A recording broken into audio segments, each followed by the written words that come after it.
puso. Sakit sa puso, yung tinatawag nating myocarditis, yung muscle ng puso, tapos yung pericarditis. Ano po yun? Yung myocarditis, may infection doon sa may mga muscle ng puso. Tapos yung pericarditis, yung around the heart, may mga infection or may mga anomaly. Usually yung myocarditis after 1 week of the vaccination, and pericarditis after 1 month. So, ang natatala naman sa mga pag-aaral, nagre-resolve naman kaagad yan. And these are very few cases, no? Alam naman natin, ilan na ba yung nabakunahan natin? Almost 50 million na. Halos kokonti naman ang may side effects. So we hope, as has been shown abroad, na hindi naman ganun kataas ang magkakaroon ng adverse side effects. Ang ating titingnan, mas malaki pa rin yung benepisyo ng magpabakuna kesa sa adverse side effects. Pero ang ating kasiguraduhan, we assure our parents na babantayan natin itong mga bata, imo-monitor natin kung ano yung mga nararamdaman nila. Kagaya din ng kayong nagpabakuna, tayo lahat na magpabakuna, for 1 year, obserbahan kung ano yung mga nararamdaman natin na pwedeng ikabit sa pagbabakuna. Paano naman?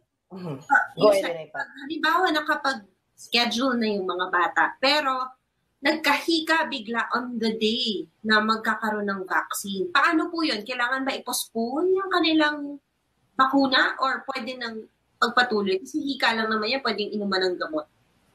Depende kung ano yung gravity, kaya nga may medical clearance, pero kung yung medical clearance na ng doktor nila tapos biglang nagkaroon ng, sinabi mo, nagkahika on the day of the vaccination, meron tayong screening.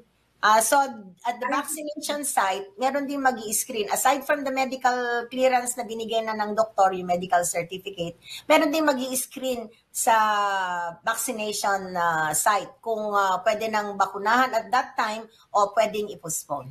Okay. Ito naman, Yusek, mag-update lang tayo sa mga booster shot for adults. Kailan ba yung target? Ano na bang latest tungkol dyan? And yun na nga, sapat po ba yung mga in-order pa natin na parating? Kasi may kakarating lang kahapon, di ba? Pero kamusta po yung allocation?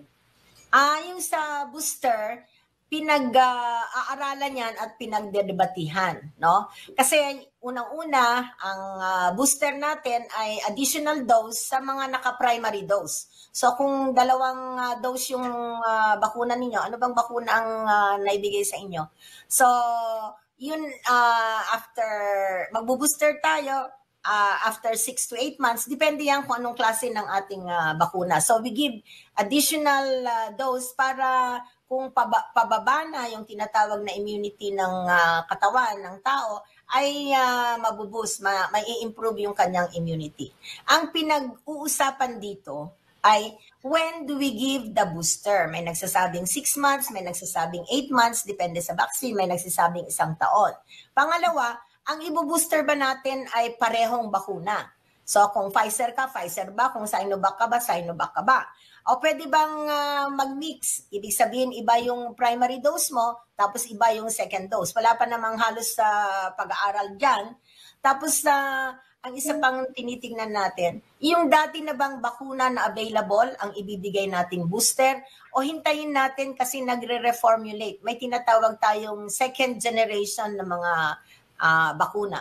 So in terms of booster, ang tinitingnan nating scenario, very late this year or early next year, and nakaplano na po ang ating DOH, kasama po yung ating National Task Force headed by our Vaccine Czar, Secretary Charlie Galvez, para makakuha ng bakuna po para sa kung kailangan ng booster. Kung matuloy po yung ating mga ninegotiate dito ngayong taon, meron tayong binili ng national government, meron pong binili ang lokal na pamahalaan at saka yung private sector, at meron pong mga donasyon, bilateral, galing sa iba-ibang bansa, galing sa COVAX. Kung mag-start man tayo, we will have enough for children, and hopefully we will have enough booster kung mag-start tayo ng late this year or early next year. Pero nasa Pipeline na. Nasa budget na po ng DOH ang pag-booster. 900, yun yung $900 million, tama ba? O 900 I'm not million quite lang? sure of the amount kasi we are talking billion. Yes, We are proposing about $45 billion, pero 45 billion pesos kasi mas mataas yung dollar, no? Mas mataas pag kinomvert mo. So we are ready with our proposal in our budget to have the boosters covered, at saka hindi lang yung booster, no? Isasama na rin next year kung meron ng pag-aaral na pwede na sa mas mababa sa 12 years old. Kasi ngayon, 12 to 17, di ba? Sa ibang bansa, may 5 years old na. Sinisimulan na yung study. Yes, tama ka. Ang pediatric nga talagang from birth up to 18 years old yan. So, 12 to 17. Titignan natin kung bibigyan na yung mga below 12. Hanggang saan? Sabi mo nga may 5, sabi nga may 3, 6 to 12. So, may mga ganun na scenario, may mga computation para mabigyan din sila next year kung meron ng pag-aaral at mabigyan na, ang pinaka-importante yung EUA, yung pagpayag na ibigay sa kanila. Ito, balikan natin inaipat kasi meron tayong graphics pala kung ano-ano mga ospital yung kasama sa pilot run para sa kabataan, para lang syempre, USEC, no, makita ng mga magulang ngayon. Ano-ano nga ba pasabi lang na mga kasama doon sa pilot run natin? Unang-una po, yung Philippine General Hospital, yung unang pagbabakuna naman natin ng COVID sa kanila. Alam naman natin na kwan. So, yung kanilang dating mga pasyente, pwede na nilang tignan. Ngayon, nakikipagtalastasan din sila sa mga lokal na pamahalaan, sa mga local health center. Kung may mga makikita naman mga bata na kasama sa may listahan ng comorbidity, pwede namang i-refer ng local na pamahalaan, mga local health officials sa ating mga ospital. So, una yan, Philippine General Hospital. Pangalawa, yung Philippine Children's Medical Center. Marami din silang mga cohort. Meron din silang mga nakikita. So, Philippine Children's Medical Center. Pangatlo, yung National Children's Hospital. Ito naman yung talagang mga children's hospital yan. Tapos, karamihan sa mga pasyente nila, yung may mga TB, yung may mga iba-ibang infectious disease. Pang-apat po, yung ating Philippine Heart Center, nabanggit ko na yan. Pang-lima po, yung Pasig City General Hospital. Pasig City Children's Medical Center. Pero mas medyo maliit yung space ng Pasig City Children's Hospital. Yung mga pasyente nila, babakunahan sa Pasig City Gen. Kasi mas maluwag yan. Kasi alam naman natin, pag nagbakuna yung bata, kasama yung nanay or yung guardian. So, kailangan times 2, times 3. Oo. Yes. Ayan. And then, we will have Fidel Mundo Medical Hospital kasi pangbata talaga yan. Yung nandito sa Banawe, ang Fidel Mundo. And then, sa private hospital, St. Luke's BGC, they showed interest in doing pilot run and ating Makati Medical Center. So, yun ang mga 8 ospital na umpisahan natin sa October 15. Meron na face-to-face ang ilang schools na nag-trial run na ng pag-normalize ng edukasyon dito sa bansa.